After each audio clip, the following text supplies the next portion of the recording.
everyone to Women Tech Makers International Women's Day 2021. I would like to thank you all for spending a part of your weekend with us to celebrate Women's Day. We celebrate Women's Day internationally on March 8th every year.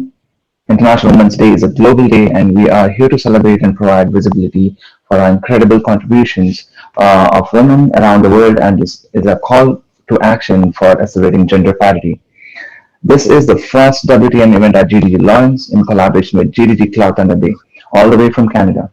I want to thank the WTM ambassadors who are with us from GDG Cloud Thunder Bay, Ananta and Adya, for collaborating and making this event possible. I'll quickly introduce myself and my awesome organizing team at GDG Lawrence. My name is Lionel D'Souza, and I'm one of the members in the organizing team. I'm a senior software engineer and a DevOps engineer at Data Innovations. I build chatbots and I'm thinking with all the NLP projects, and I'm also a cloud technology enthusiast.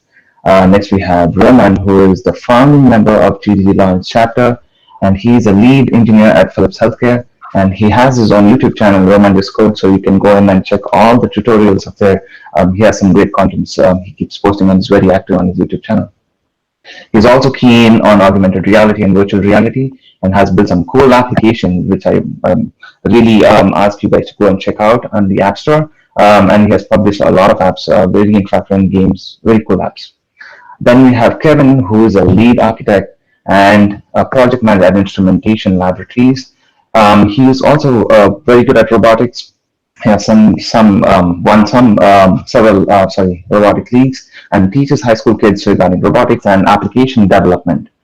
Altamar works with Philips Healthcare, is a full stack engineer, and also has great video editing skills and broadcasting skills. We got to learn a lot of great things on how to post and edit videos and upload them to YouTube. So he's really hands-on with it. He's also really good at 3D modeling and has been designing cool assets for AR and VR applications. Then we have Bettina, who's the newest member in addition to our GDG organizing team. Bettina is a software test engineer with Schoolspan and is very hands-on with cloud technologies, microservices, and containerization. You will see the GDG Lawrence organizers in purple shirts today. You can reach out to them during the event, or to our Slack channel, which will help you get on. If you have any questions or queries, reach out to the organizers who are in the purple shirts. Next, let me introducing the amazing duo from GDG Cloud Thunder Bay, who collaborated and helped us to make this event possible. Ananta and Adya, who are with us here, are GDG organizers from Cloud Thunder Bay, and they are also WTM ambassadors, and Ananta is OSS developer with Roger Communications, and Adya is a technology specialist at Bell Canada. We do have a code of conduct which has to be maintained during the event. You can follow the link displayed to know more.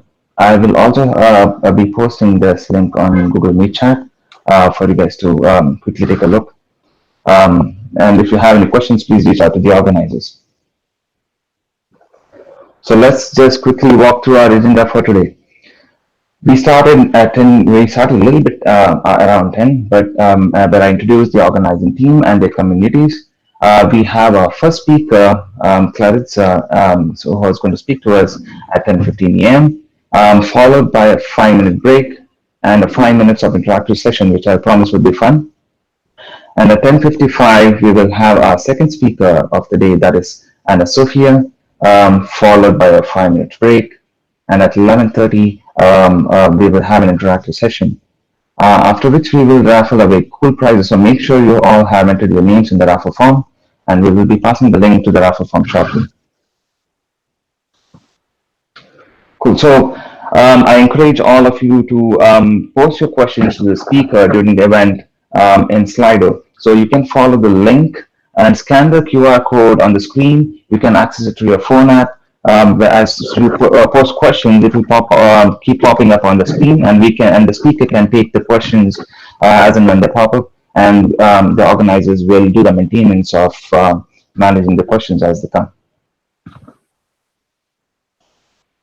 So we will talk about the raffle prizes. So we have a cool Lenovo clock, which is a giveaway for US attendees only. We'll be raffling these on the on the end of the event. So make sure you have your names there and you are stay till the end of the event for the raffle event. So we have a cool Lenovo clock. Next we have Google Nest Hub. This will also be your attendees only because of the logistics. And then we will have a couple of Audible subscription, 1 month subscriptions to rest of the people who have joined our event today. So here is the form for the raffle. You can follow the QR code from your phone. It should take you to a Google form, and please enter yourself and your details in there, and then we can pull those names out there, and we have the event. We will be raffling away those awesome prizes we just showed. So next, we want you all to encourage you to join the Slack channel, because we are very active. All the organizers are going to help you with any queries and questions there regarding the event, or any questions, any questions regarding our community. So please go to the Slack channel, follow the link there, and if you have any issues, please post on Google Meet chat, and then we can help you go to the Slack channel. We also created an IWD channel. Make sure you get onto the IWD channel. This is the channel for the event, and we're going to be active there. So if you have trouble getting into the channel, again, reach out to the organizers, and we will help you find the channel and get in there. So with this, I will hand it over to Tina to introduce our first speaker. Over to you, Tina. Hi, good morning. It's a great pleasure for me to introduce our first speaker today. She's a Googler, technology evangelist, entrepreneur, multi-sector IT executive. She's a leader, social activist, and a great role model for us to look up to. Welcome, Claritza. Thank you very much, Adina. I'm so happy to be here. Thank you to the team and everyone for joining us this morning. It's a beautiful morning. I'm very excited to be here, very honored to be here, sharing my story, which I hope is helpful and valuable to all of you in one way or the other. I love doing this type of events so we can attract more and more women to technology. And what better than today that we are celebrating International Women's Day, trying to bring more women not only in the industry but into leadership roles, and bringing more equity and parity to our industry. So thank you so much to GDG Lawrence and the women tech makers. So very, very happy to be here. So I'd like to start by sharing who I am, where I come from, and how did I get into this wonderful industry that I have grown my career for many years. I'm originally from Dominican Republic, which is kind of interesting that it happens that I'm here in the Dominican Republic today, not too far from my college, actually. I grew up here. I moved to Boston when I was in my early 20s. But how did I get into technology was actually while I was in high school. And one of the things that I'd like to highlight as part of this conversation here is the importance of mentors, right? And how they influence me, and not only me, probably many others, to go into these type of careers. So the role of mentors and mentors at all ages and at all stages is so critical and so important. So one of the things that I'd like to highlight through my speech here is to the need for all of us, each one of us, to always be alert in encouraging younger generations to go into, this type of careers, STEM careers, for example, because, we need a lot more women. We need a lot more people of color in our industry. So my story basically started when I was in high school, and in conversations with many other mentors and people that have been doing this type of thing for a while, they insist that even when kids are in elementary school or middle school, are probably even the best time to start encouraging them to go into technology. So I attended, a public school here in the Dominican Republic, in a very poor neighborhood. Um, in high school, my math teacher um, realized that I was very good at math, and in my family, nobody was an engineer, not even a woman, right? That I was the very first person to go to college in my family, so I had absolutely no role models.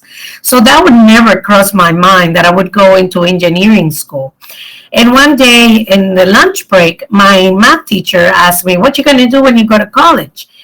And usually, here in the Dominican Republic, most of the people go into hospitality because there's a lot of hotels. As you know, it's an island, people go on vacation. So that's what I thought of doing, right? So I imagined myself living in the coast, working at a hotel and, doing that kind of stuff. And he looked at me like, "What? No, no, no, no." He said, "You should go and become an engineer." And I'm like, "What?" That never crossed my mind. And he said, "You are one of my best students in math, and you have so much potential to go into engineering school." And he asked me, "Do you know that engineers are the ones who build the world?" And I'm like, "Oh, wow." 16, 17 or something like that. And he said, "Yeah, engineers have a big role in how the world looks like today, because they're the ones who build everything we have. You have to sit down and engineer everything we use, from physical to systems, etc." So he encouraged me to go to college and go into engineering school. At a time, not necessarily, he said, computer engineering, because that was kind of starting in the early 80s. And I'm kind of dating myself here, but that was the time. So, but then microcomputers have come out at a time, and I was kind of curious about it, and that kind of led me to go into systems engineering. So I attended college, and I remember myself being in a classroom with 30 students, 35 students, on where I was the only female in the classroom. So, and I wonder, when I was sitting there, why did I get in there, and if I should be there? So I had the imposter syndrome that we all talked about, right? What am I doing here? Why am I here? I just kind of didn't see much of a purpose, when I saw so many men and no women. Like, why am I here? And there were a few other female students, and in the career and in other, we call it here promotions, other years, one or two before me, and that we crossed paths. And it came to find out that after college, they did not continue their technology career. They went into something else. So I stuck with it, and came up to the United States and continued my master's in computer science. So I had the luck of getting a scholarship going to NYU. And then after that, I went to Boston University when I moved to Boston to continue my studies in computer science. And then, when I moved to Boston for good to start my family, that's when then reality kind of struck me. It was the fact that I was an immigrant, not much English. How did I get into technology industry? How did I get a job at a time? This was in the early 90s, where the economy in the United States was kind of struggling. So it took me literally 2 full years for me to get a job in computer systems or in information systems. I had to literally just take any job that came my way to survive, because I couldn't, with already a master's degree in computer science and an engineering degree, but because I was an immigrant, and because my English was still kind of, early stages. Not that I'm good at now, but, try to speak better. But at a time was very difficult. So in Boston, it was very hard for me to get a job. So I basically took a job as a receptionist, I remember, which I struggled a lot with it. But I never abandoned my career. So what I did was, while as I was sitting at the switchboard and as I was, doing my day-to-day job, I was also with my computer programming books, and I was doing things, doing programming on my own, so I didn't lose the skills, right? So, and I continued interviewing for at least 2 years until I finally found a person who was willing to take a risk with me and offer me a database developer at a time. I remember that job, a database developer job at Public Health that I was able to finally get back into my technology career. So I'm very thankful not only of my professor at a time that encouraged me to go into engineering, computer science engineering school, but also to that person that took me under her wing and offered me a job back in technology. So once I got my foot at the door, I was on my own to develop myself, to continue to prepare myself to grow within my career. So I continue, to learn new languages, developing systems to become, I worked there for about 12 years, and I came out of that organization as the director of information system, going in just as a simple database developer. But it took a lot of work. It took a lot to prove myself that I could do it.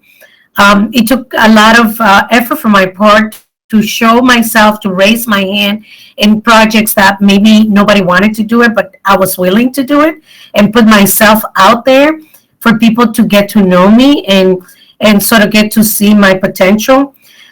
So I was able to get a few promotions until I finally was appointed the director of information systems. So I worked there for about 12 years.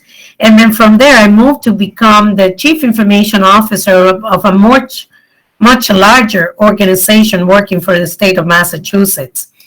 So at that particular job was quite interesting because then there's where I learned a lot on the infrastructure side. I'm not sure if it's in this group, people may or may not be technical, but there's many different areas in computer technology that you can get yourself more expertise. So originally, I was more towards database engineering and data engineering and more application development.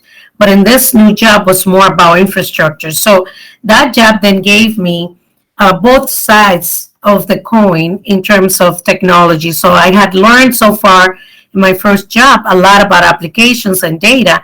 And then in that new job, I learned a lot about infrastructure. So I was lucky enough to work there for about 7 years as a chief information officer for the Department of Mental Health here in Massachusetts.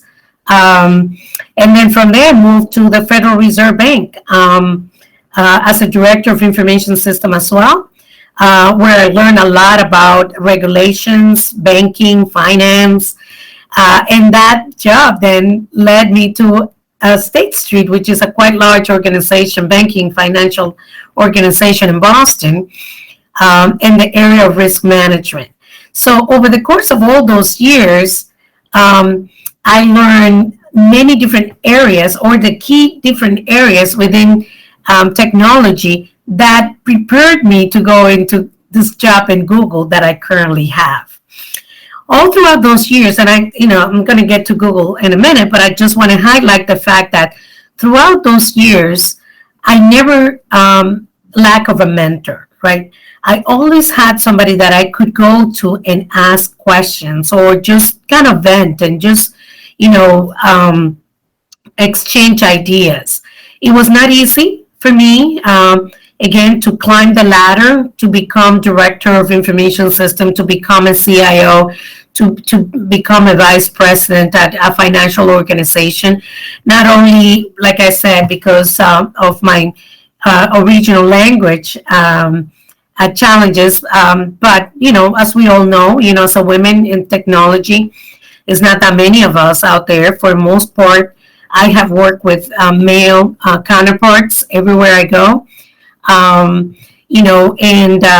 it's been a lot of proving myself. It's been a lot of, like I said, putting myself out there, vulnerable. Please remember that word. Maybe we can talk a little bit about that if people have questions.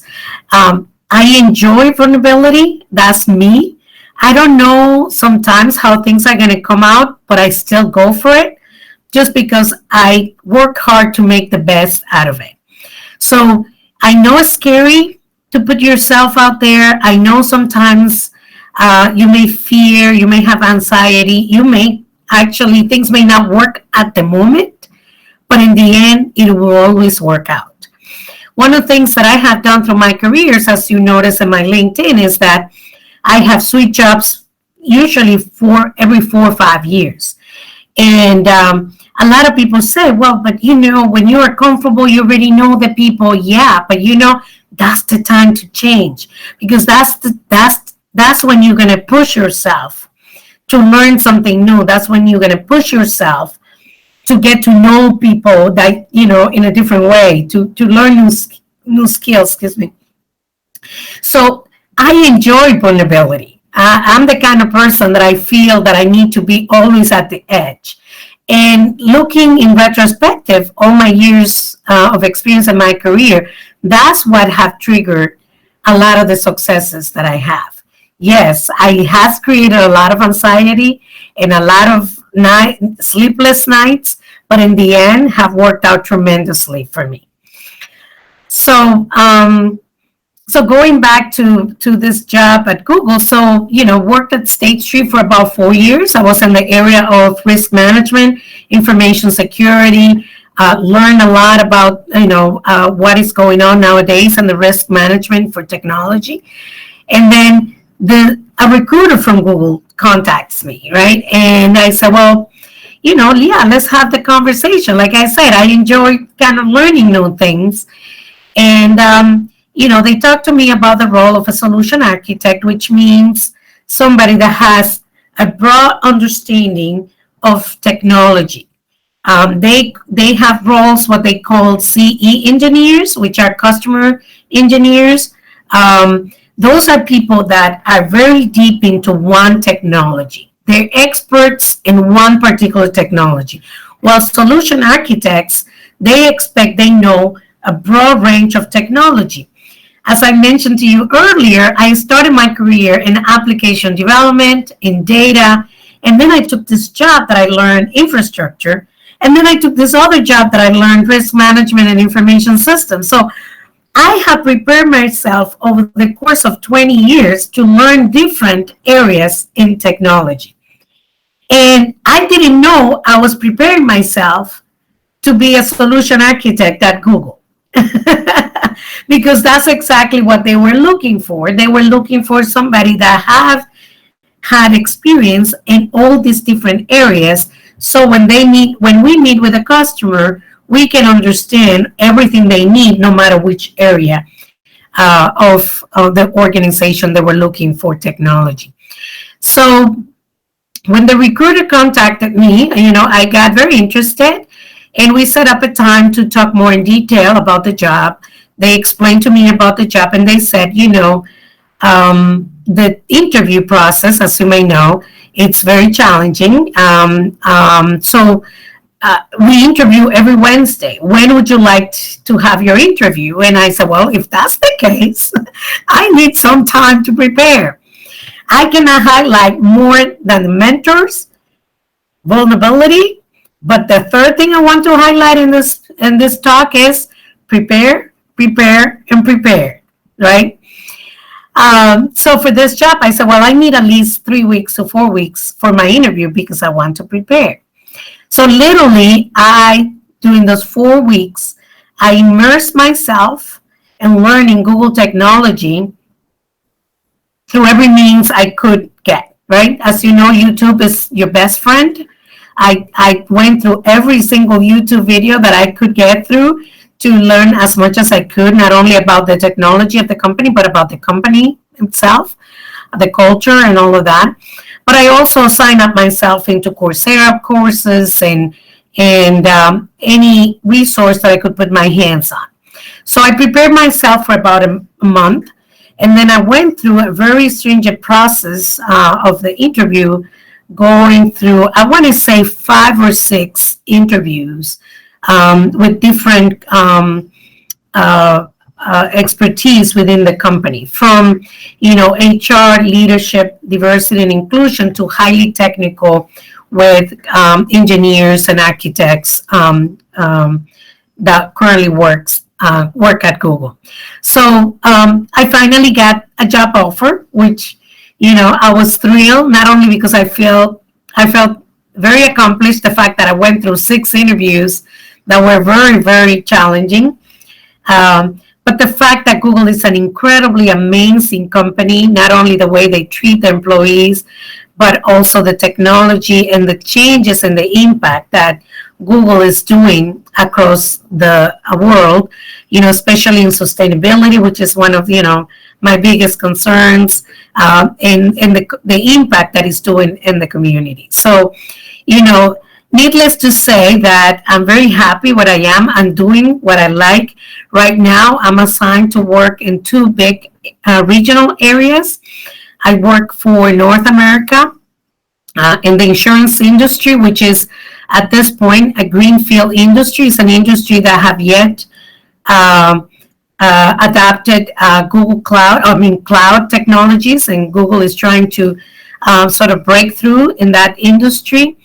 But I'm also trying to help the Dominican Republic to benefit from Google technology. So we have been working, or I have been working with the team from Latin America and the North America teams to push for those 2 big areas. So the insurance industry in Latin America. So, I'm very happy to do what I'm doing. I love what I do. This is what I've been my life since I was in college, 18, 17 years old until now.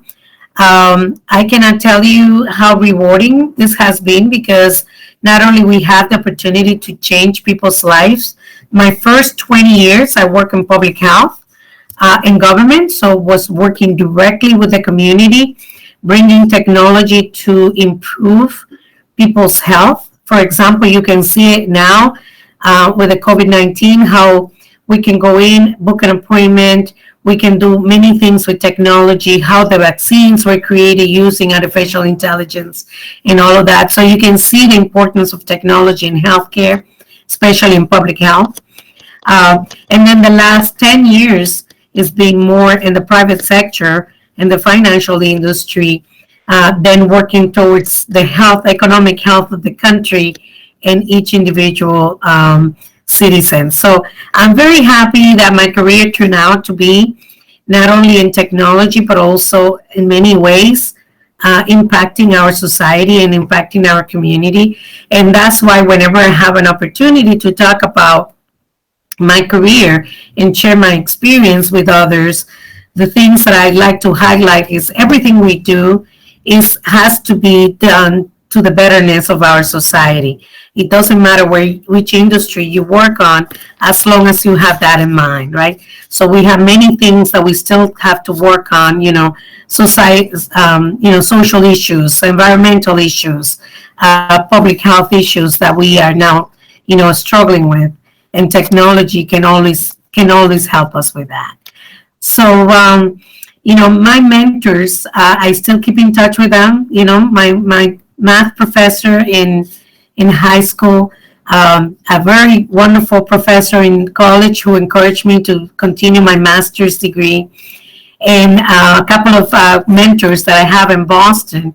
I have a mentor called Phyllis. She has a mentorship program here in Boston called Conexión for Latino professionals, and I am a mentor myself at Conexión.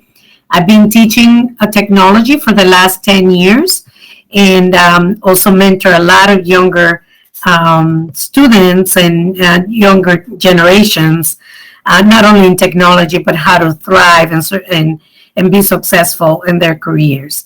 And those are usually my messages. And I'm sharing those here with you, not only as part of my, so you see it how played out in my career and my life, but also have played out for a lot of the mentees that I have helped over the course of the years. And that is, like I said, putting yourself out there, putting yourself vulnerable, learning and preparing yourself for your next challenge. Never back up from challenge. All the opposite. Go through it. Just prepare. Prepare yourself, and you will thrive. And then having a mentor, having a friend that you can talk to, right? It doesn't have to be one person, can be many, many of them. And you just pick the best out of each and build it up, build on it, and you will see how things will make a big impact for you in your career. So I'm going to break now because we have about 5 minutes or 7 minutes for questions. And I wanted these to be as valuable as possible. So you can ask me any question, either, how in my personal life as an immigrant has been my experience, or in my professional career.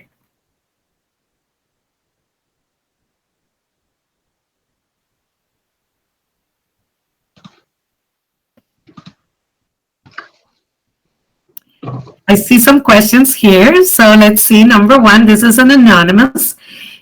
Say, who has been your biggest supporter, career, personal, and academic? Wow, that's very related to what we just spoke. Well, who has been? I cannot name one person because over the course of your life, you're gonna find many people that are gonna support you in those three areas. I would be very unfair if I just mentioned one name. I did highlight that professor just because he was the one who got me in, right? Nobody would have said, like I said, I had no role models in my family. And being a poor girl in a poor neighborhood, going to public school, nobody had those expectations. And when he said that, it was like, wow, it opened up a big window for me. So many people along the way have helped me. And I just want to say that if they're not there for you, you have to find it. It's actually on you to find somebody, not on them to find you. So just open your big eyes and your big smile. That's what I do. And you just, ask a person for, an informational interview, or for lunch, or for coffee, and just open up. Put yourself vulnerable. Open up and say, I'm here, but I'm not sure I should be here. Can you help me? That kind of stuff. And you will see that a lot more people are willing to help than the people that are not willing to help. So I have found that really very nicely, that when I need help, I can always find somebody to help. So thank you for that question. What advice do you have for maintaining career-life balance? Ooh, that's a nice one too. Well, I raised two kids. They're 28 and 22 right now. And halfway through my career, I got divorced, so I had to raise them most of the time on my own. So what I would do is have very good discipline about my schedule. I always try to do this type of events after work. So what I would do is go out for a professional networking event maybe once a week or twice a week. But by 7 p.m. or 8 p.m., I'll be heading home, so I could be home for dinner with the kids. And then, a lot of communication with them, for them to understand what you do, and for them to understand, your challenges as a professional, as a working professional. And then, try to plan your week. So that's usually how I did it. It's not easy. I think now, with the fact that now we all working from home, I felt like it's a lot easier to do it than when we had to, I had to commute at least an hour in the morning, an hour in the afternoon. So those are 2 hours that now we can use for more family time. The question here, do you still code? If yes, how do you keep up with the current stuff? And if not, do you miss it? I miss it tremendously. I do not code now. I have moved away from coding a few years ago when I became director. Do I miss it? I miss it very badly. I think, when you are able to create something yourself, the creativity, it's immensely rewarding, right? So you are creative in a different way, but the coding has something to do with, it's a very personal relationship that you have with the computer. So yes, I miss it. Unfortunately, I don't code anymore. I can read code. From time to time, I sit down with the developers. They have to explain something to me, and I can follow it. As part of my training at Google, I have to also go through some coding, basic stuff, but right now I don't. Yeah. Next question. Any questions here in the chat? Let me see. I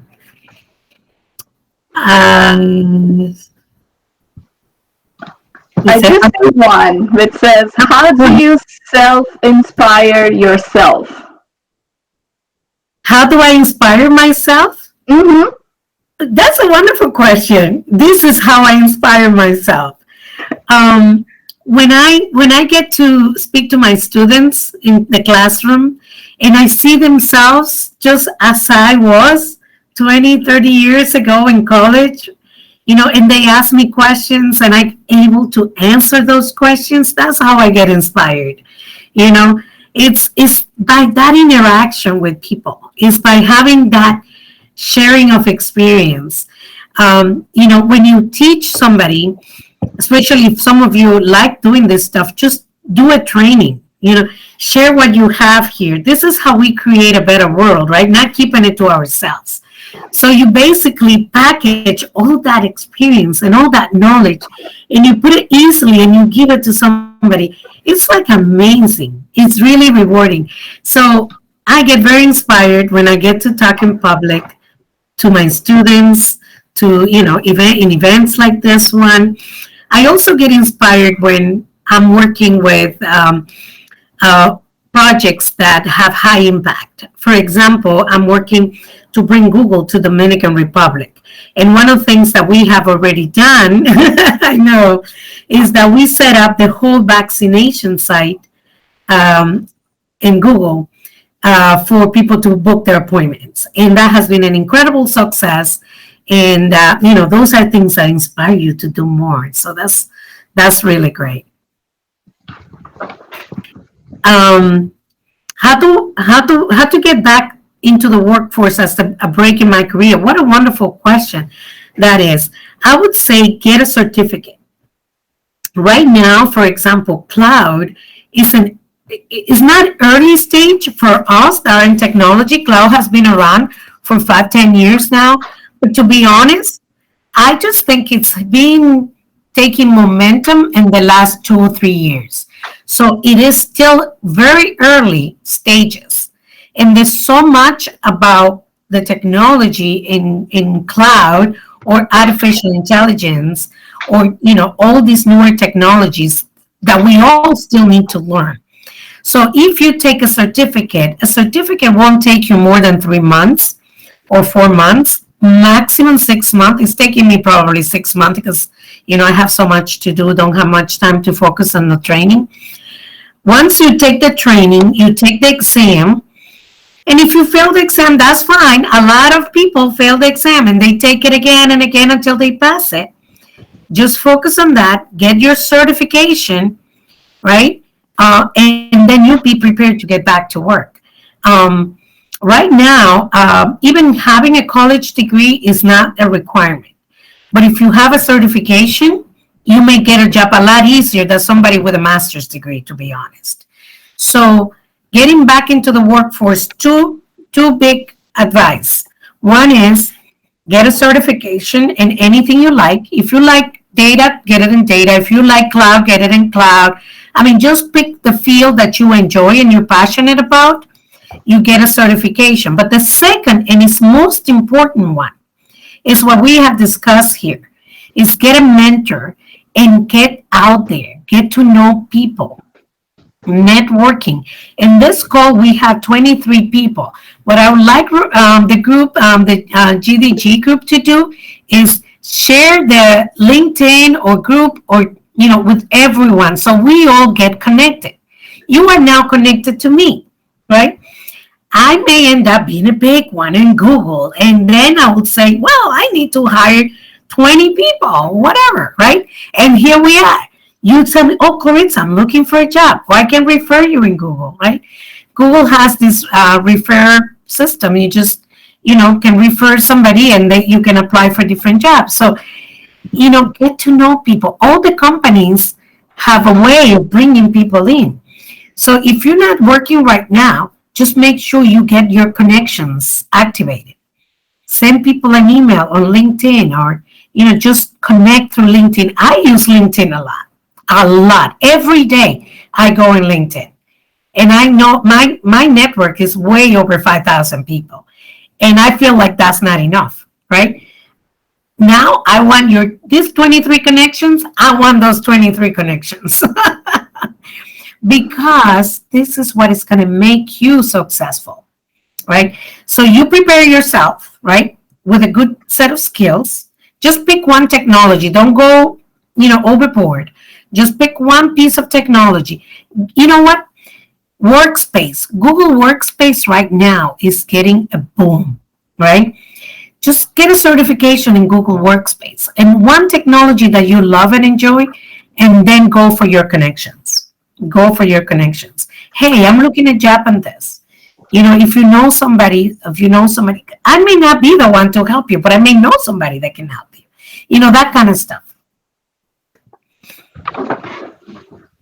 Any other question? Tell me when my time is up, because I don't want to overstep the next speaker. Any other? I just wanted to let you know, Claritza, it was an amazing talk. We could reflect a lot from your experience. And I really love your story, how you put yourself out there. And I think most of the people don't do what they want to do, and they see themselves just because of the fear of failure. And they don't want to try it. And even when you don't try, you fail anyway. So I think it's better to try and fail and not to try at all, right? So Yes. Let's go back to that word of vulnerability. Write it down. Put it in front of your desk. Put it in front of your mirror every morning when you get up and brush your teeth. Vulnerability. Put yourself out there. Take risk. Why do you think I came? I came by myself. I was 21 years old, took a plane to come to the United States. I had nobody here.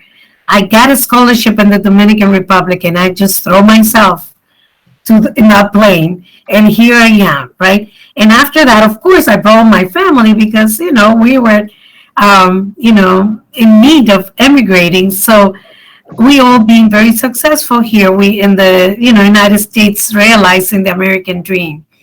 But it was because I took that risk, because I put myself out there.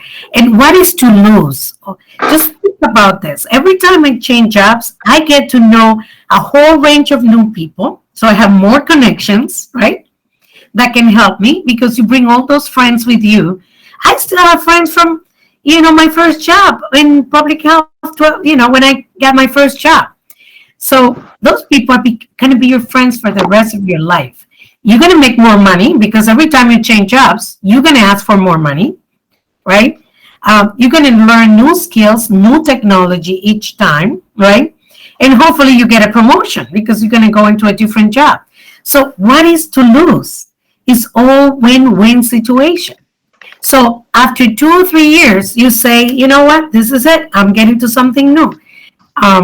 It could be something new in the same company if you enjoy the company, but going to a different industry. Like right now, I've been in government, public health, or healthcare, if you want to call it like that, healthcare, finance,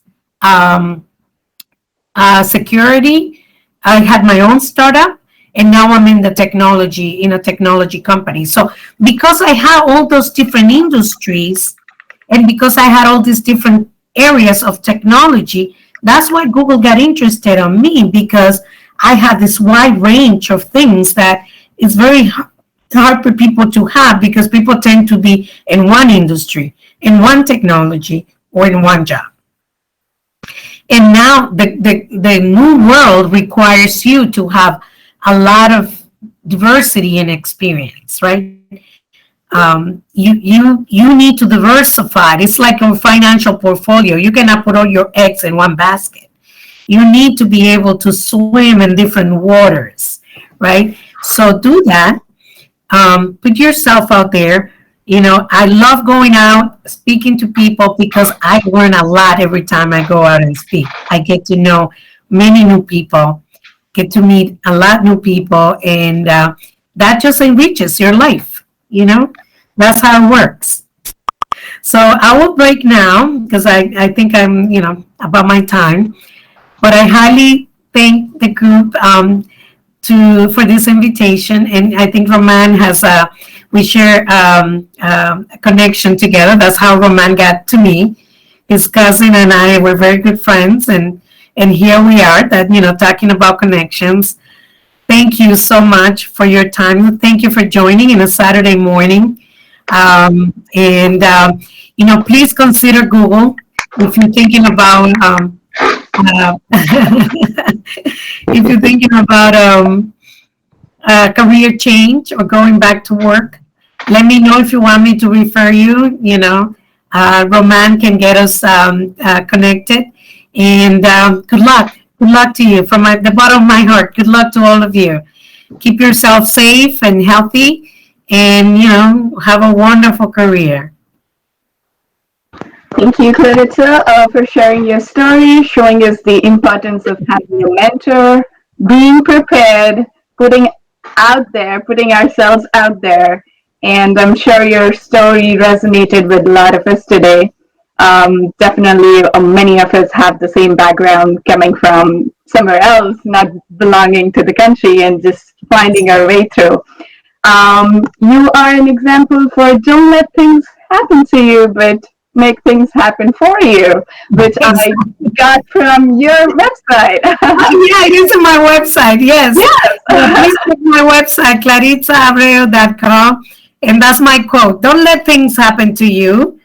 Make things happen for you. That's how I do it. When things don't work out for you, just move on. Move on. Yeah. Thank you so much for sharing your story, Claritza. Thank you, everyone. Bye-bye. So we do have a 5-minute break. So if anybody wants to get some coffee, get some water, and you can come back, and then we'll have our next speaker on in 5 minutes.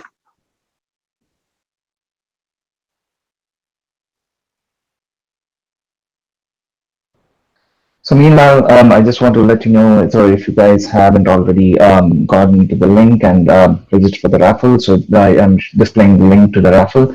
Please go to follow the link. You'll be taken to a Google sheet, Google form. You can enter your name and other details in there, and we'll be raffling away the cool prizes in the end of the event. So make sure you stay on until the end of the event. We are raffling cool gifts like Lenovo clock, which works with Google. We have Google Nest Hub, and then we have a couple of Audible subscriptions. So put your names in the raffle form. So we'll go to the 5 minutes break.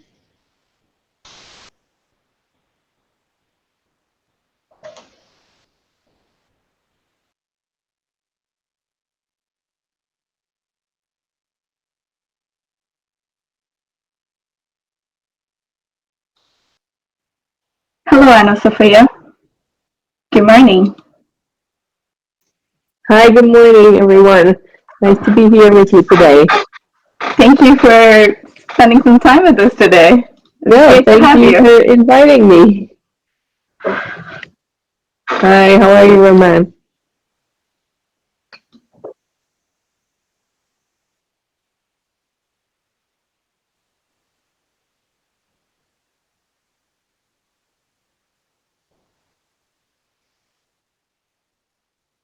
I did.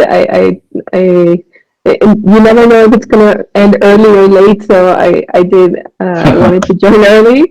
And yeah, it was interesting to hear about her story. I have some similar experiences, so I think it's going to be a good follow-up from what she mentioned. Yeah, more stories, more fun. Yeah.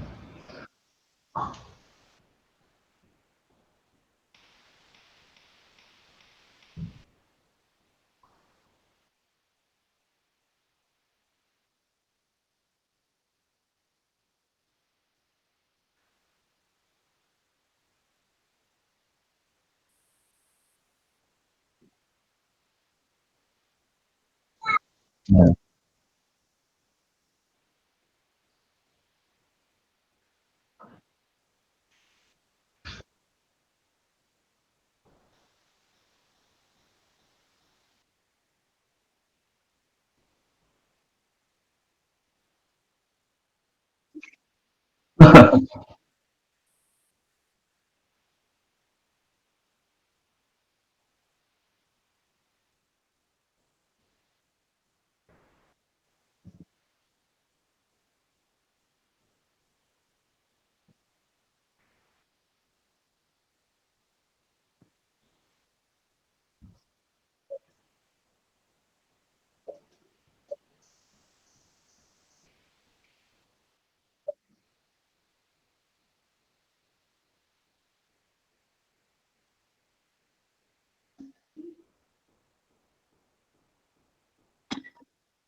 I think that was the one we had. I think we are short on time, so we will. I will ask Verena to introduce our next speaker, Anasofía. So over to you, Verena. Hi, welcome back. I am excited to introduce our next speaker who is going to talk to us about the other side of the tech world. She is a country manager at Waze. Prior to joining Waze, she has served as a business director in Mexico and Central America at Facebook. She has a plethora of experience across various industries and various fields. Please join me in welcoming Anasofía. Thank you. Thank you very much. I'm super excited to be here today because I'm normally invited to talk about mobility and tech and like how the digital advertising world works. But today I think it's much more special. I'm here to talk more about my life, my experiences, and I really hope that everything that I will share with you today will give you some type of learning or some type of action to take with you. And I always say, like, I wish that at least you take one action and you change something from your day to day with what I'm about to share with you.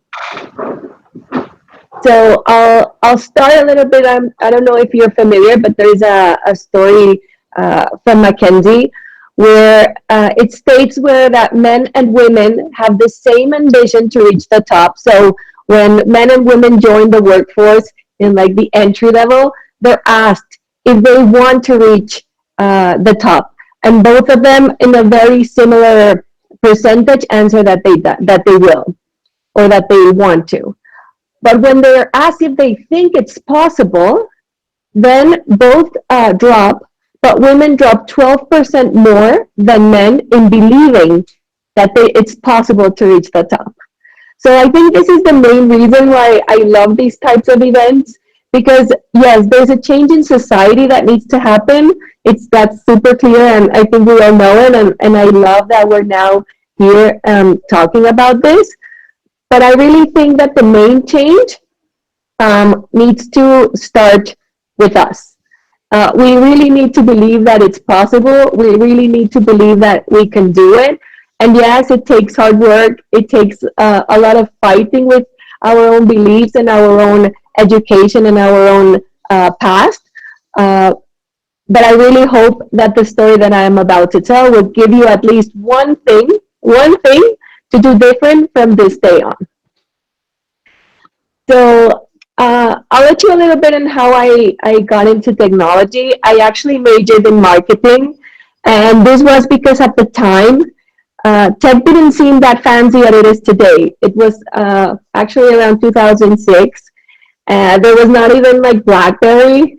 And at the time, I actually, after I finished marketing, I realized that I was kind of a frustrated engineer, but it was too late to go back and start over. So I started getting a little bit into just the personal love for tech. I was this person kind of bullied in my first job, which wasn't an advertising agency, because I used the Palm. Many of you might not know, but you can Google it afterwards what was a Palm. It was like this pre-mobile phone thing where you could take notes and manage your schedule. So in time, I was faced with one promotion done by NASDA on Google Maps, and I really, really fell in love on how the engagement transformed and how the user could interact with a brand with a platform in the middle. So that's when I decided I want to work at Google. I just created my resume. I sent it, and obviously nothing happened. No answer, not even an automatic one. So I was kind of disappointed, and it took some time for me to remake or rewrite my resume. I went to ask for help to a headhunter, which came to me because of another thing. They wanted me for another role, and I told her, like, you know what, I'm not interested in that role, but I think you can help me. So that person helped me rewrite my resume. I sent it again to Google, and to make the long story short, I never imagined after like a couple of weeks, I received an email that little did I know how much it would change my life or my professional career. So after receiving this email, it took me about 8 months of interviews, so a very long time. And if you were more or less making some additions, in total, it took me like about 2 years to join Google Mexico at the time. I maybe didn't mention that at the beginning, but I'm based out of Mexico and my whole career has been here. So when I joined, we were only like 12 people in the office. We had a very big challenge to create a new market, to educate a whole market. And I believe we had so strong commitment and we believed so hard into what we wanted to achieve that in the end, we were, let's say, successful. And today the office is about 300 or 400 people office. So my first lesson today would be to be persistent. You will receive so many no's in your life, just get used to them. But with some no's, several yeses will come follow. And this is where you start obviously getting a little bit of motivation and pushing to what you really want. So be persistent and not let any of those no's come back to you.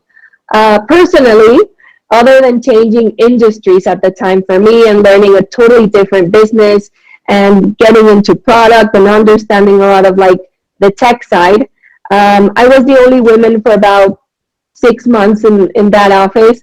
And later on at Facebook, also for like a year, I was the only woman in the office. That for me was not really challenging until someone made it like conscious. I think my background and my mom was what they call a working mom or a single working mom. So I had that example in my life. And I never made it a thing or a disadvantage. People have told me that I think that unconsciousness that I had because of this situation also helped me. So I wouldn't take it or make it a big deal. Just keep on going, go forward, and don't listen to many of the things that people say. Further on, a couple of years into the job, the news came that Google had bought YouTube and that YouTube would come to Mexico. And they had assigned the project of launching YouTube in Mexico to one of my fellow colleagues. And I was kind of upset. I came from a video background. I used to do advertising, so I knew a little bit about video. And I was kind of upset that no one really had asked me, hey, would you like to participate even in the running of the project or so? So I got a little bit of courage. Today we talked about courage to create. I gathered a lot of courage and I went to my manager and just asked, like, why did he get it? Why weren't everyone else asked if we were interested? And funny enough, or interesting enough, my manager said, like, oh, well, we gave it to him because he's like the person with more tenure in the office, but actually he's not interested. We have to convince him to keep the project. If you want it, it's all yours. I was so like surprised about that response. And later on, I realized that we have to raise our hands and we have to ask for things.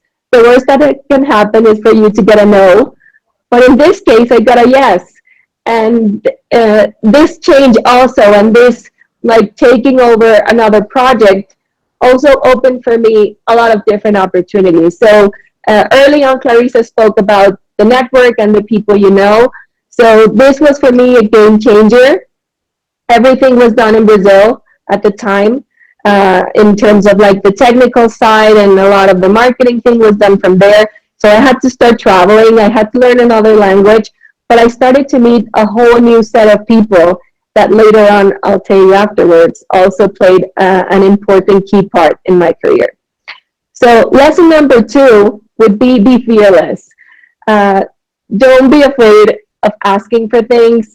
Don't be afraid of anything that at some point, us as women, and it's very well researched, we doubt more than men. So don't doubt about yourself.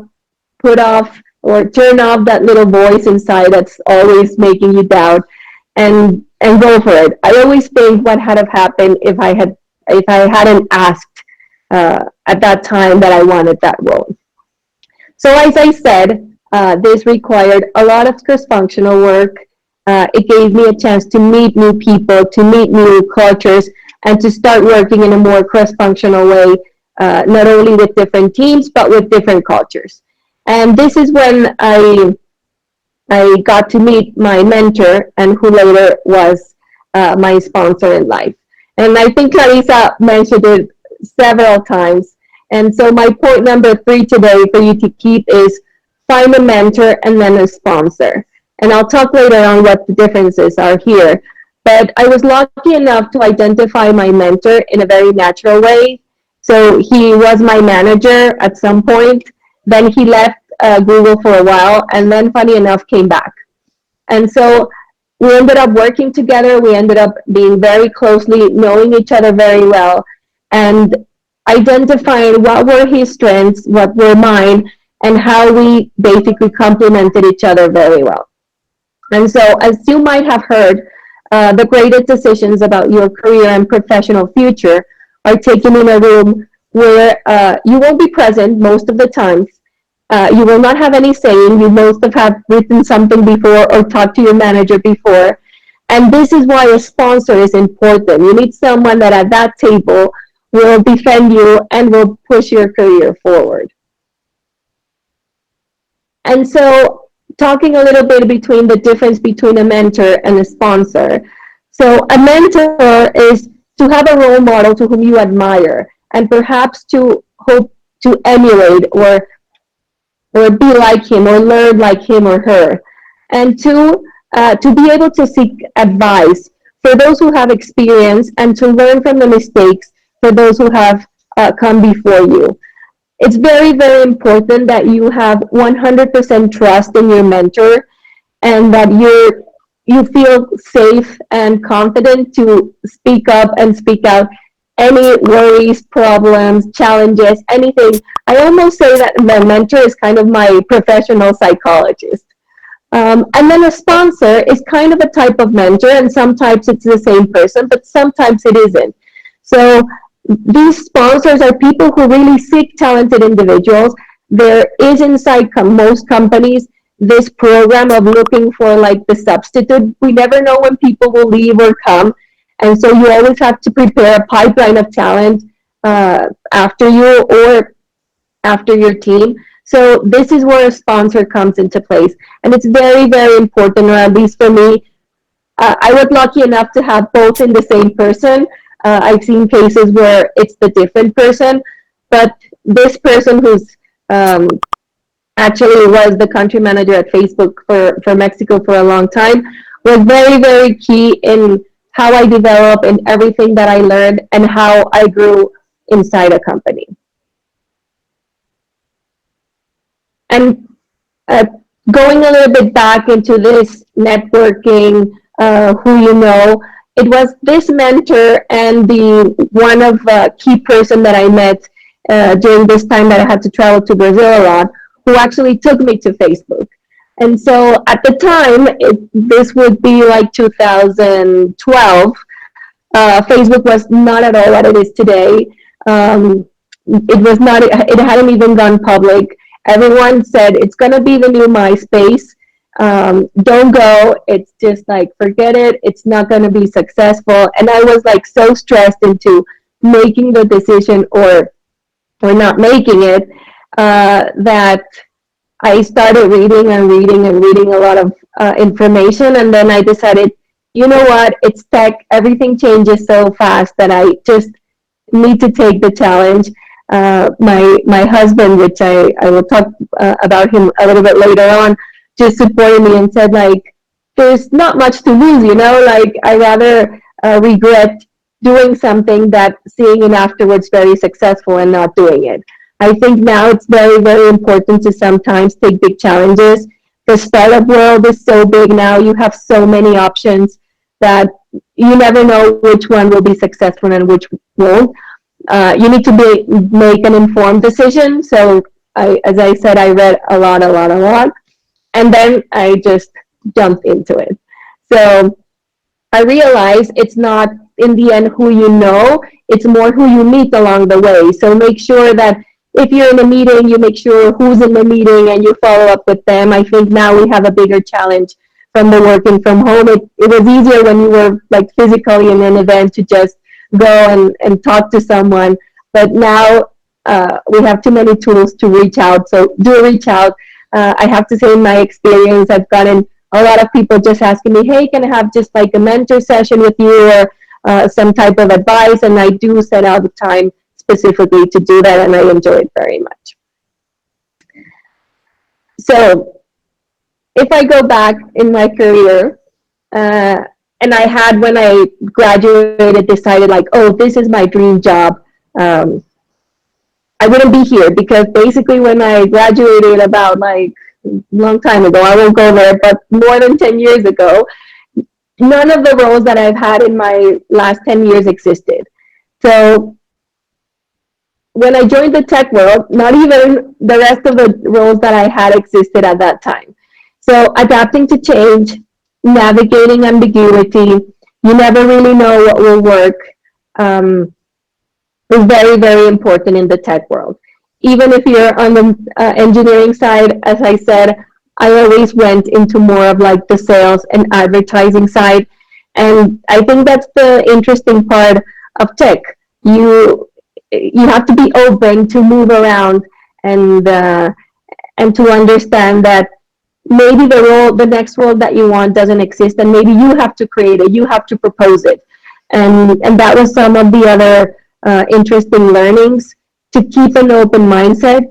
We're going into number 4, so keep a very open mindset, be able to adapt. Things change very, very fast in the tech world, and if you're like not so easy to adapt, you might have a hard time. Although it's very, very important to identify what you like and what your passion is, because we spend too many hours at work, and if you're not enjoying what you're doing, you're not gonna really succeed. I really think that when you find your passion in life, it's when it comes easily and you enjoyed it.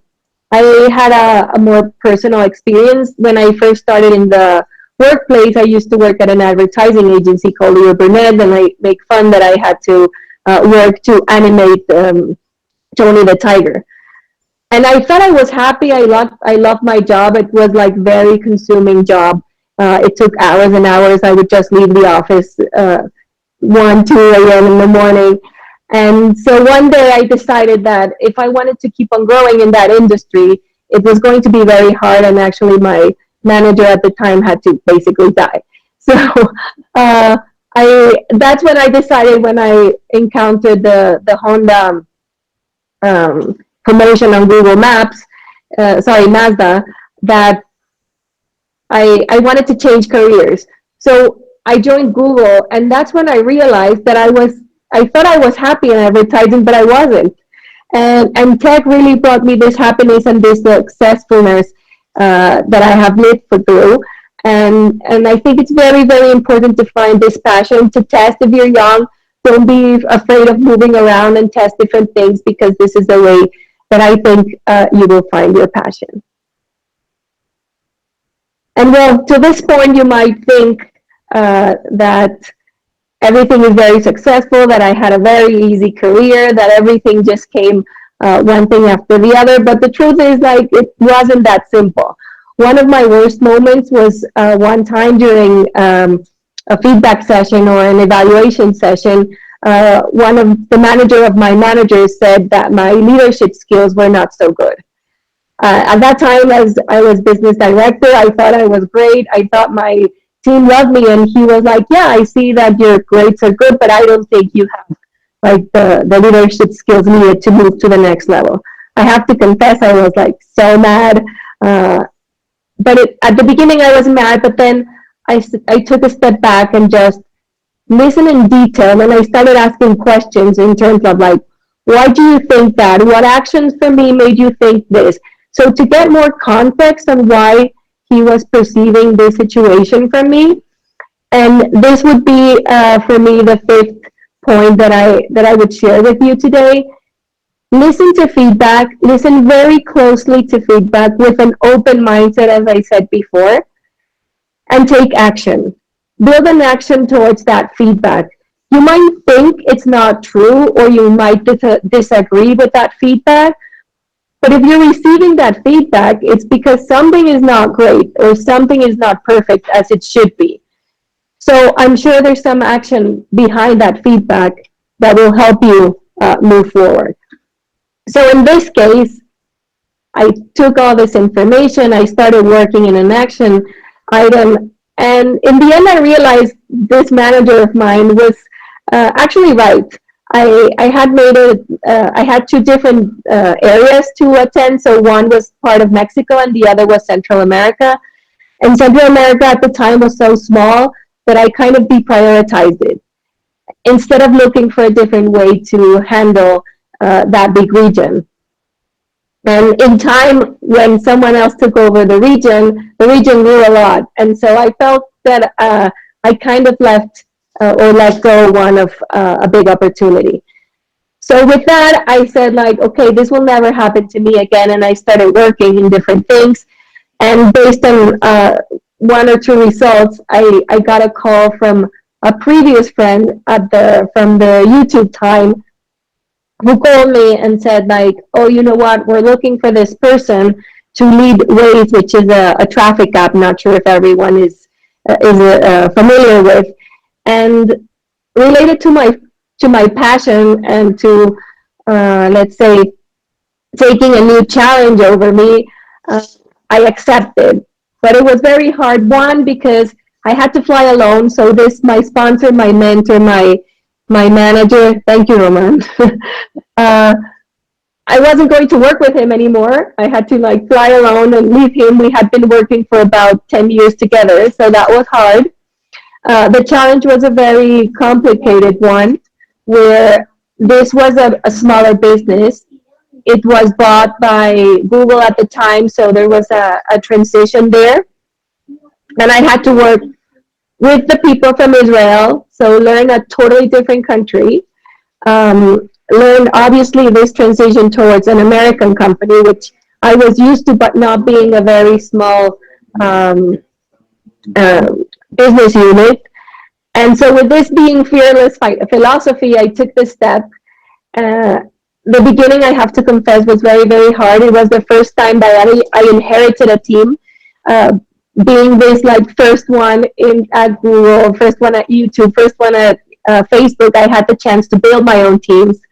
And here I had to inherit one. So this was also very challenging, to just like coming into an org that was already created, that had a lot of issues because of this transition, and just figuring out what could be like a very best way to lead a team, with a bunch of like questions, doubts, imposter syndromes, mainly related to this feedback that I had received before. But I just decided that I had to prove to myself that I could do it and that I had to take action. So I moved. That was about 3 years ago. And happy enough, things have been going pretty well. Mexico at the time at Waze was like not even in the top 10 priority markets. Now it's number 4.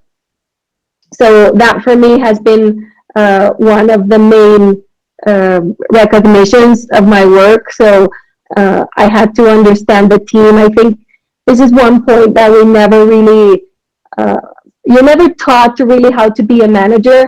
And now it's even harder because you don't see your people every day, or you see them maybe half an hour through VC. You don't know if they're good, they're bad, they're bored, they're like just having a hard time, if their family is okay. So you have to keep on asking. I think communication has been a very strong key for me in terms of how I've managed this past year and the year before, and also a strong sense of resilience. Obviously, with all the lockdowns, we've lost a lot of inventory. It's coming back little by little. So how have we faced these situations has taught us too much. And to be able to go into questions and to be mindful of everyone's time, I'll just go back into these 5 things that I want you to take home. So one is being persistent. The second one is be fearless. The third one is find a mentor and a sponsor. The other one is listen to feedback.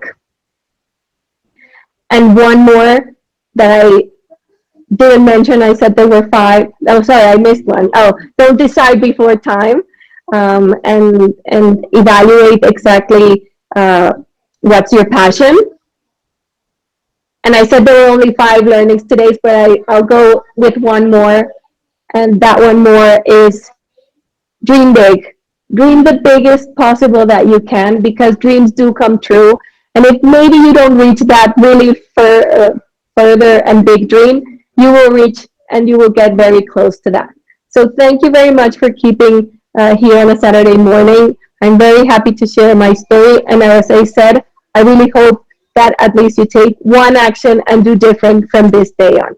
Thank you very much, and we will go into questions.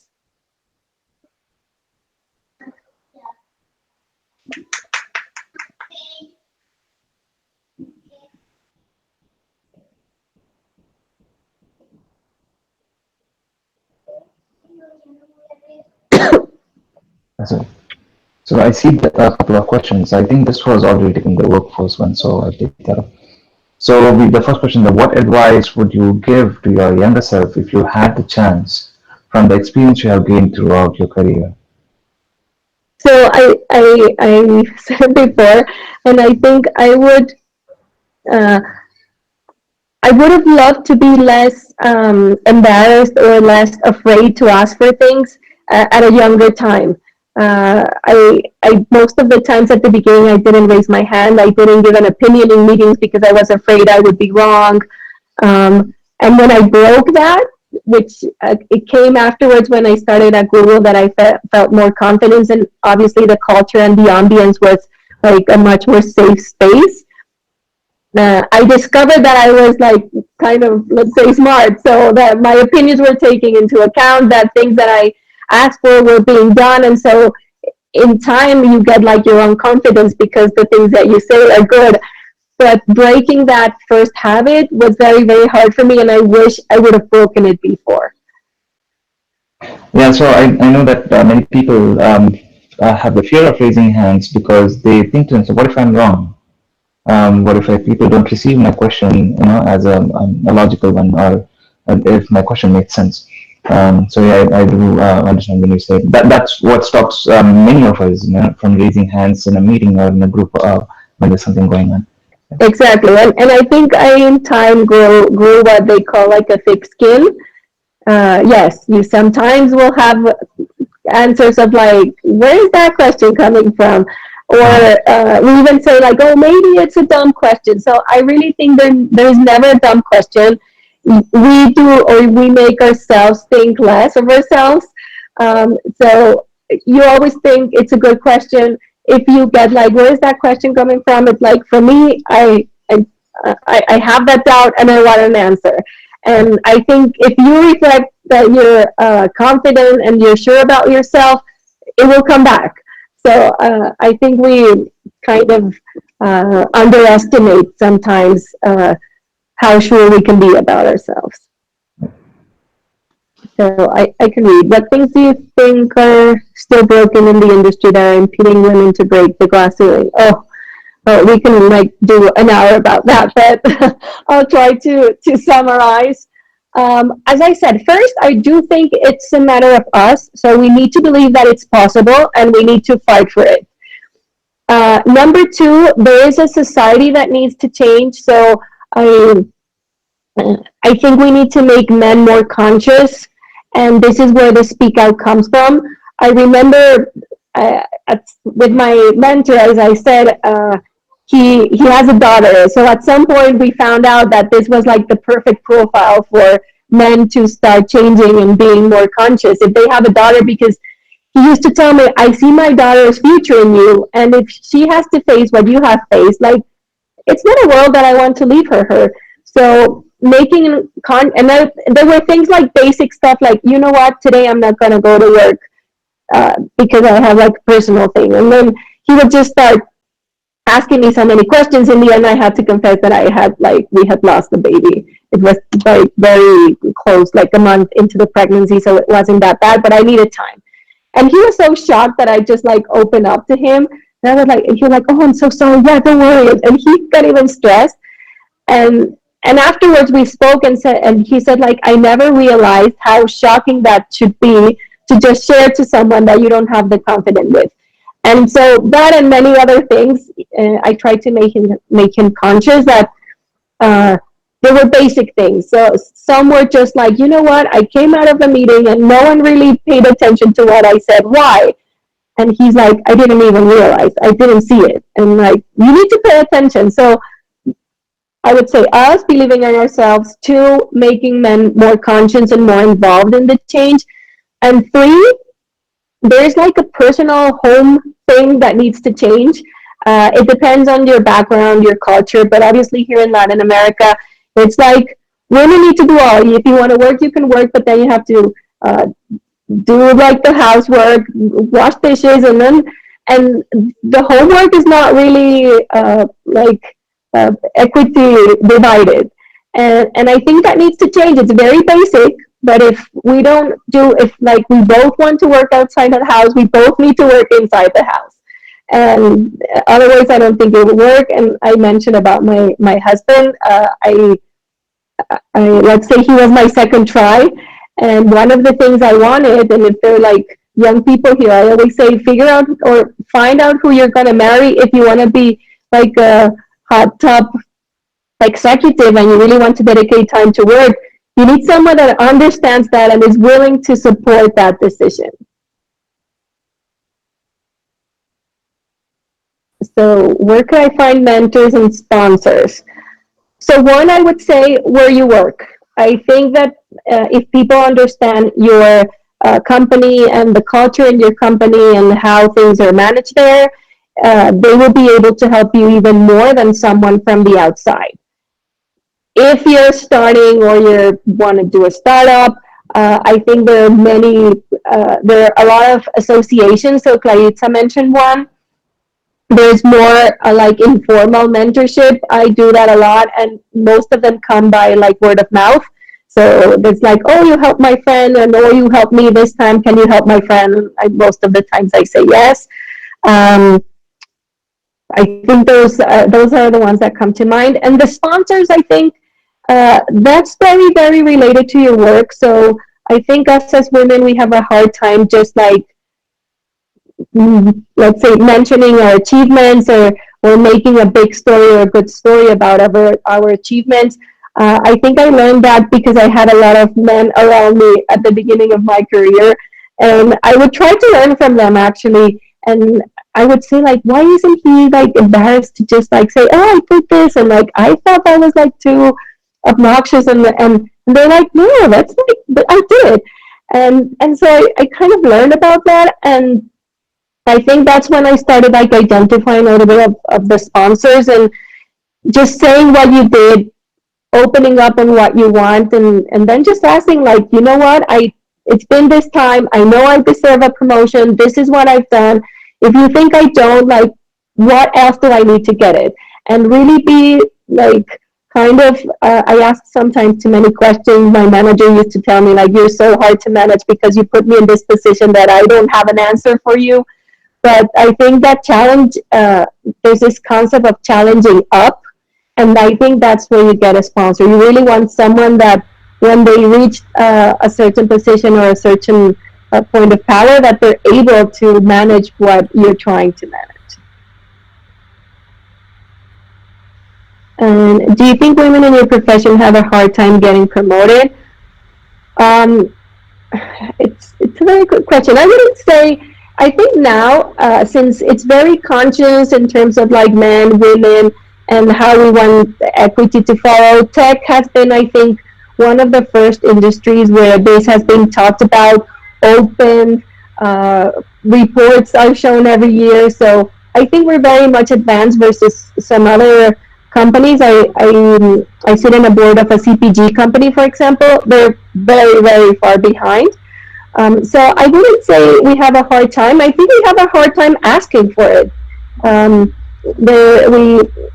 We have inside like a community inside Google called Women at Google, and there are a lot of trainings and stuff related exactly to this. And when we ask people, it's very interesting to find how men, like, it's their confidence is higher because, I don't know, because they're men, and nothing negative about that, because we have several men in the call, which I appreciate.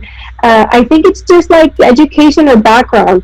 It's let's say tested that women need to feel that they've, let's say, achieved 100% of the list that you need to achieve to be promoted. And men, if they have one or two, they're like, oh, I'm super good, I'm gonna go for a promotion. And I think it works the same in terms of recruiting and hiring. If you see a role and you, as a woman, you may, oh, you're like, oh, I have 10, but there's an 11th one and I don't think I'm very good at. And men see two of them and they're like, oh, this is a role for me. And they go and they apply and they even get it. So I come back to this confidence in ourselves. It needs to come from us. I just want to tell you it's hard. There's a lot of hard work. There's some sacrifices that need to be done, but it is possible. And this was like the message that I wanted to leave today. I don't think I have the recipe, but those would be my best practices throughout my career. And I hope if you want it, I'm sure you're going to get it. I think Roman already put the recipe, which you mentioned. He summarized everything and put it on the post. Be persistent, be fearless, find a mentor and a sponsor, listen to feedback, and don't decide before time. And the bonus one is dream big. So Roman summarized it really well.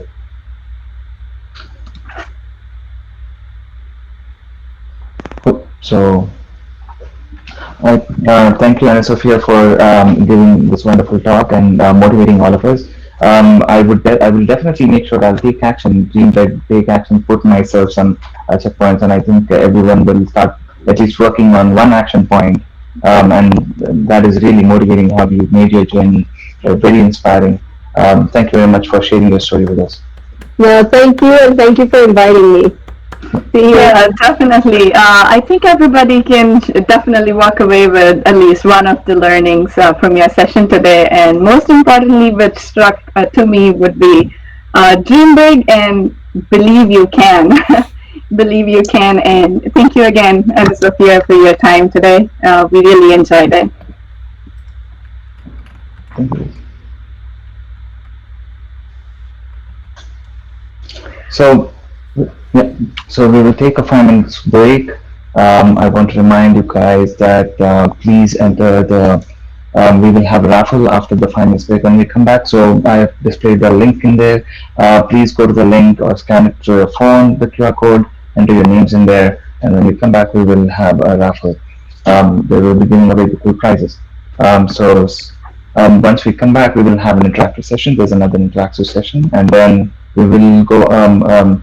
We'll have the raffle, and then I think we can end the session after the raffle. See you in 5 minutes, guys. Just wanted to also, real quick, thank everybody for joining us this Saturday morning. Again, I know you have to take away time from your families, from a nice weather. Now that things are opening up slowly, I know that people are even willing, and eager to go out there. But really, really, truly appreciate everybody joining for 2 hours, listening to these amazing speakers, sharing their experiences and celebrating women in tech and beyond. So again, our deepest and sincere thank you and appreciation for you guys joining. So yes, please make sure to enter the raffle to get some of the cool gadgets that we're raffling. This is again a little bit of a token of our appreciation for you joining. Also make sure to join the new platform, the GDG the community developer platform, because we're moving away from Meetup. All the GDGs are moving into this new platform, which is better. We're serving you better. We're going to be posting any new thank you very much. So we are going to be posting upcoming events. We're going to be having code labs, hackathons, code jams, more lightning talks. So we're going to have all of that, not only us at GDG Lawrence, but in collaboration with other GDGs as well. So please make sure to join the new platform, because we're moving away from Meetup, and so that you can stay tuned with upcoming events and all that. So truly appreciate it. Yeah. Also, I want to let you know, so you can also post questions to the community organizers on the Slido. It doesn't have to be the speakers only. If you want to know more about the community or about the organizers, so Roman is very keen about Flutter, AR, VR, so you can ask me questions. Altamar is really good with 3D modeling and video editing. You can ask questions. So anything you want to learn from the mentors or the organizers, you can also post questions to Adyan that they're here about how to be a member of WTM itself. So we have ambassadors here. So feel free to put your questions out there, and we will answer you at the end of the event.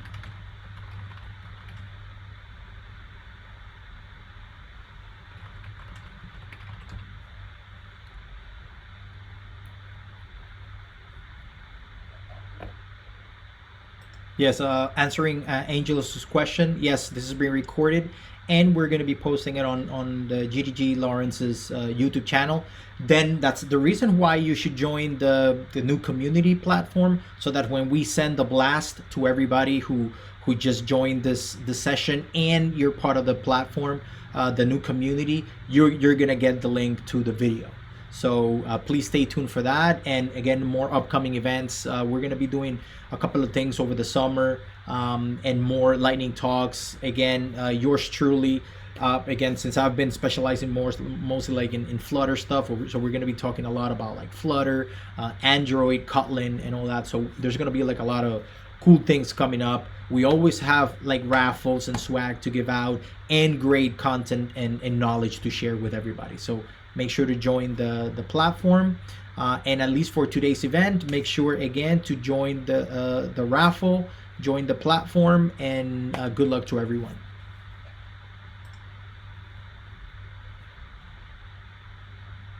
Yes, of course. A shout out to GDG Thunder Bay, and the organizers for joining us, and that this is not, could not have been possible with that collaboration with other GDG. So again, shout out to GDG Thunder Bay.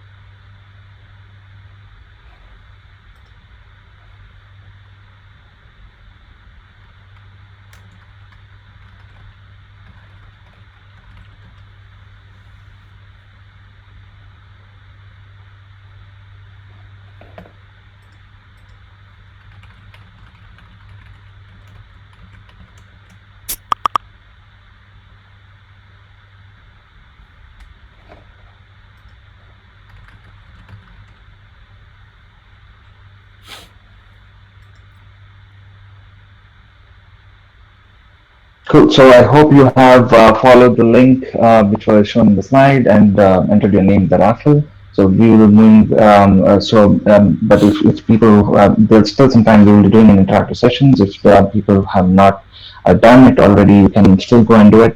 Let's move on to our interaction session. So if you still have the Slido open, we will have some would you rathers. So it's a multiple choice. I think it's displayed on the screen. You can just start voting. Would you rather be in a good project with a bad manager, or be in a bad project with a good manager? There's no right or wrong answer, just to open up and know people's opinion about what would their choice be.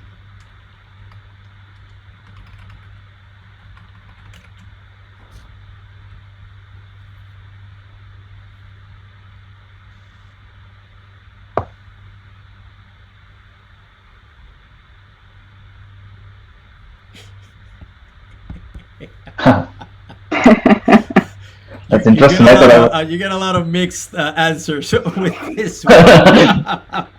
So this is like, I think we were discussing this when we put the question. We say it's not a right or wrong answer. It's like depending on your situation, right? Yes. So yeah. Would you rather be in a bad project with a good manager, or in a good project with a manager?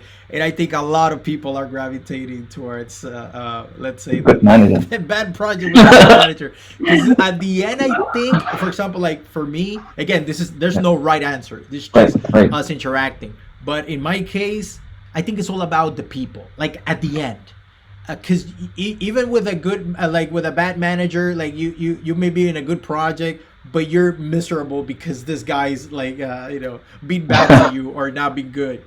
But you can manage it the other way around. Like a better Right. camaraderie and a better environment. Yeah, you can say, yeah, let's work together to make the project better or something. That's my take.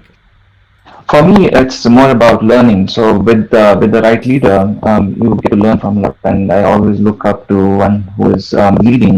And if the person who's leading has not a lot of things to give to you, they are there for a reason that they're good, and you want to learn from them. So it's all about learning and growing yourself. So I would love to work under a good leader, and learn from him, and grow myself. So Yeah, and also when you have not a good manager, the problem is the whole team get distracted with that. And the problem is they don't focus on the project, and they just focus on how bad this person is with me, or they're talking really bad to my coworkers, and I think that distract a lot a project, and then even if it's a good project, gonna become a really bad one. Anyone else has anything to share about this specific Would You Rather? Anyone from the audience? The answers definitely look like a lot of people had some bad experience with their bad managers. That's true. That's true. Bad managers are relative, actually. That's so true, Anita. And that doesn't even like you can say bad managers. Yeah, that's relative too. But yeah, I mean, it is so true because projects come and go, but a manager, what you learn from a manager sticks to you the rest of your life. Definitely. But look, to be like a devil's advocate, maybe beating a good project with a bad manager could maybe mean that you could step up and say, oh look, you can make your voice be heard and say, oh look, this person's not doing a good job. Maybe I could be better for that. This is a good project that requires someone better to lead it. And maybe That's me. Yeah, I mean, the hopeful folks, yeah. Yeah. That's me too. Good project as manager. I'll take that.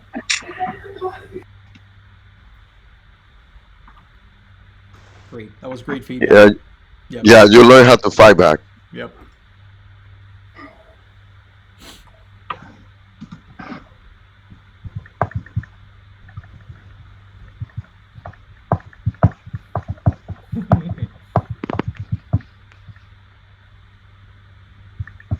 Are we ready for that one? No?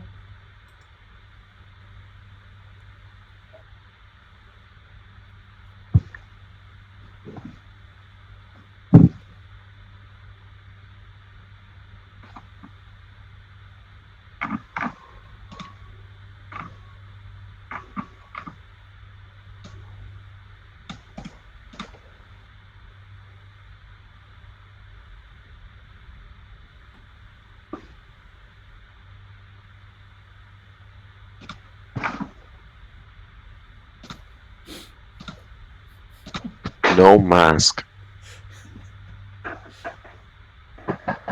oh, I didn't realize there was a mute. I was talking the whole time, and I moved to the next slide. No, this is good. Yeah, we're good. Are we good? Yeah, this is it. So Yeah.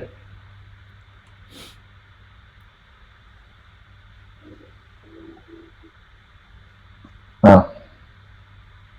A lot of answers there. Freedom. I think I can share that part, the last one where it says, I forgot my goals now after the whole pandemic craziness. That would be myself. I totally forgot. I put the one about wear regular clothes. I've been wearing my pajamas for like a year. So I don't think I fit into my jeans anymore.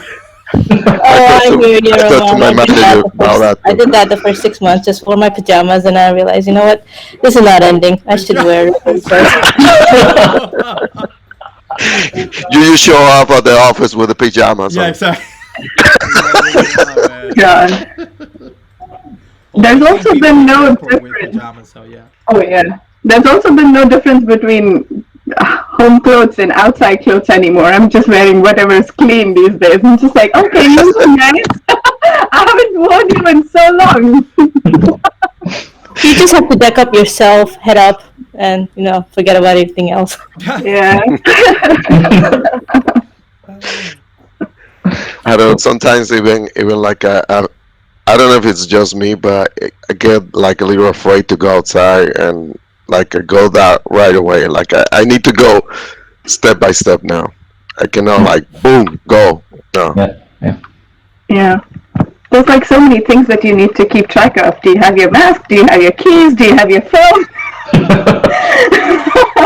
Do you have something else? And then the other day I just walked out half the block, and then I realized, why are people looking at me? And then I realized I didn't have my mask on, and then I ran back. That has become a new normal now. You don't wear mask, people give you that stare. Yeah, you're the weird person. You're the weird person. Right. Yeah, that's really Let's move strange. on. Let's move on to Q&A. I don't know if there are any questions which are on the slides. So if you have any questions for us or overall about the event, you can post it there. Or you can always reach out to us on Slack, or also communicate with the GDG organizers from both the communities if you have any questions. Or if we don't see any questions, should we move on to the raffle then?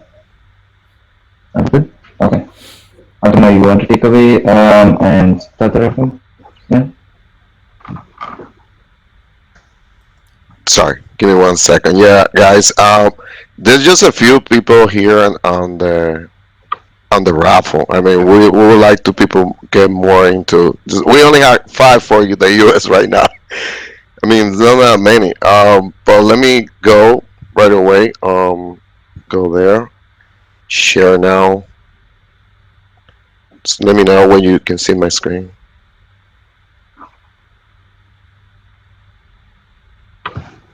Can you see my screen? Okay, I can great. see your screen. Okay, great. Well, guys, we're gonna raffle. What is the first one? The first item we have Lenovo clock.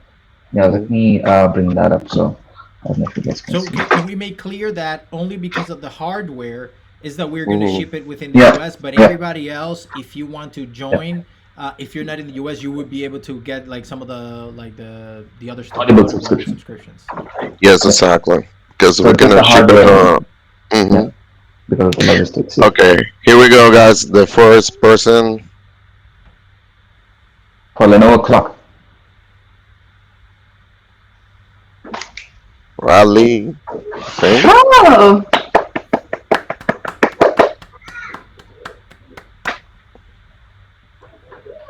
Congratulations. Rand Lee, congrats. So we'll reach out to you offline so that we can ship out the Lenovo clock. It's a pretty cool device.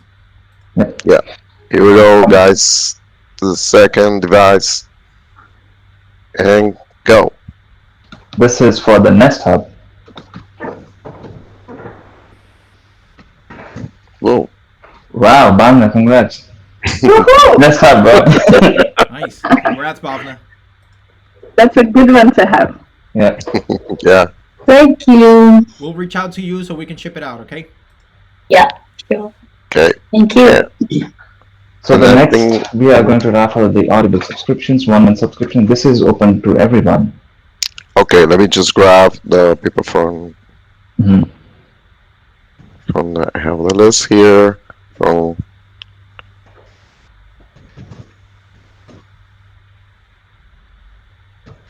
let's see. This is for everybody now. Here we go. How many subscriptions do we have? 3. 3. So 3. this is one of 3. Anita, Anita, congratulations. congrats. We'll reach out to you.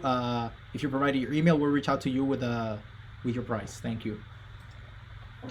Sounds good. Okay, here we go again. Second subscription.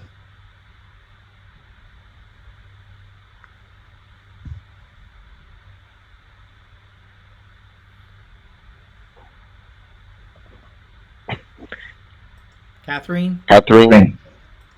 Thank you. congrats. Congratulations. And thank you for joining, of course. And the last one, guys. Here we go.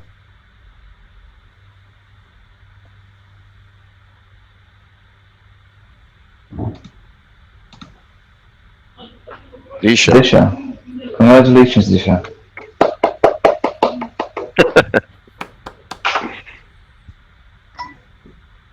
I think I'm set with all the lists of the winners here, guys. Congratulations and thank you for coming here. Okay. So we will reach out to all the winners through to the email, then we'll let you know how we'll be sending out the subscription and how to use them. Also to the winners of the hardwares, we will be reaching out and we'll be reaching out to you guys and collecting some information so that we can send out the hardwares to you. So congratulations to the winners once again. So I just want to wrap up the event by saying thank you all for attending this event, and thank you Claritza and Anasofía for sharing their thoughts with us. I hope you all had a good time at the event as much as we did putting it together. Also, I want to thank all the organizers from GDG Cloud Thunder Bay and GDG Lawrence for putting this amazing event together. And we would like to invite you all to join and be a member of this community. We have all cool events in the pipeline, which we want to organize. And we will add the links on the Slack channel and you will be the first to know about all the future events and whatever activities that goes on in the community. Thank you all once again for spending a part of your Saturday with us. Keep a watch on our community page for our future events, and have a nice rest of the weekend. Thank you guys. Thank you again. Thank you very much. Thank you, everyone. See you next time. Thank you. Yeah, please do look us up on LinkedIn, on GDG community page, the YouTube page Roman has, and we're there. Say hi to us wherever you can. Yeah, and also on Instagram. Yeah, we're on Instagram too. Yes, true. Yeah. Say hi to us whenever you can. Hey guys.